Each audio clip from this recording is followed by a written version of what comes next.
Kenny here with Gardening Simplified. We're going to do a little propagation update.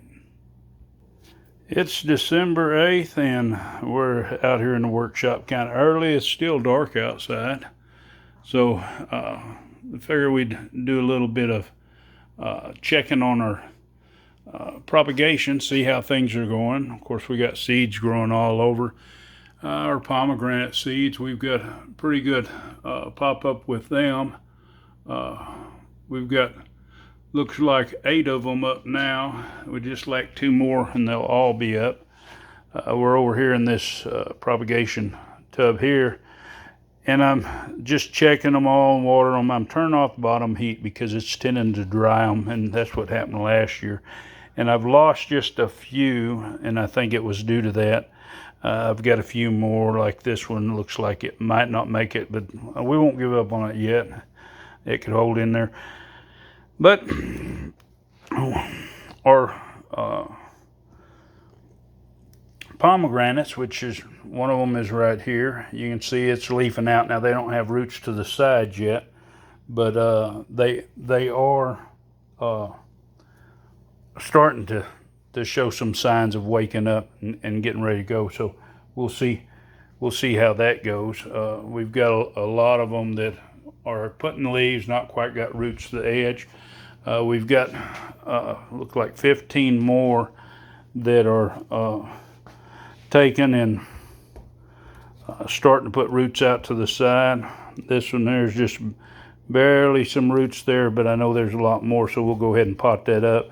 But most of them are starting to get sizable roots. Now, a lot of these, and like I say, Black Mission is a favorite one for easy rooting.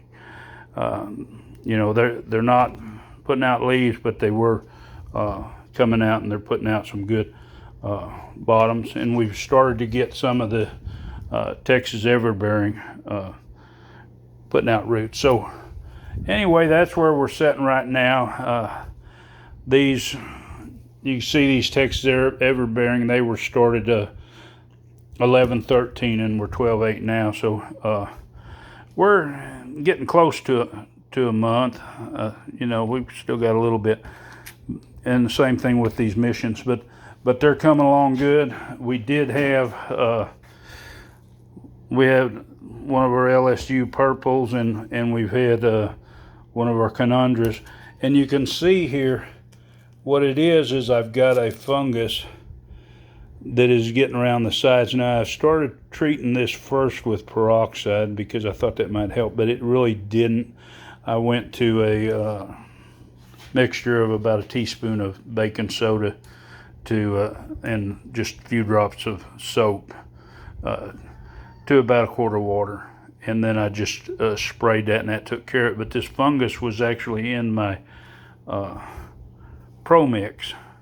So when it started watering, it started going. But my Pro Mix, I've had it for a while, so it might have gave it time to actually breed some. I've never had that with fresh bags do that way. But anyway, that's where we're sitting. If you want to see more of these videos, well, of course, then you're not a subscriber, hit that subscribe. Give me a big thumbs up there, and enjoy your garden.